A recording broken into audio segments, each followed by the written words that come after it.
Work life பேலன்ஸ்னால் இப்படி தான் இருக்கணும். அதுக்கு ஒரு பெர்ஃபெக்ட் எக்ஸாம்பிள் நான் இப்போ சொல்கிறேன். Let's go.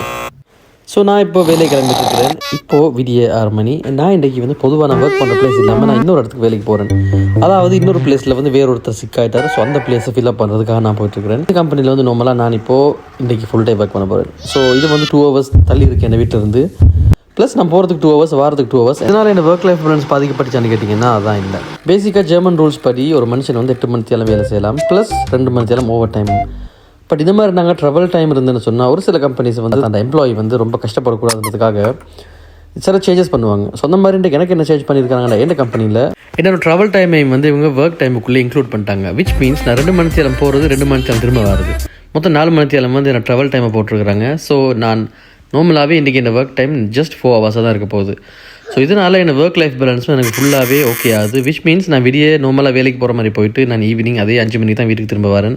பட் நான் வேறொரு பிளேஸுக்கு ரொம்ப தூரம் இருக்கிறதுக்கு போயிட்டு வந்தேன் நான். இதை உங்கள்கிட்ட ஷேர் பண்ணணும்னு நினச்சேன் நான். அண்ட் இந்த மரம் வந்து எனக்கு ரொம்ப பிடிச்சிருக்கு. நார்மலாக ஒர்க் பிளேஸில் இப்படி மரம் இருந்தால் அட்மாஸ்ஃபியர் ரொம்ப நல்லாயிருக்கும். Bye bye.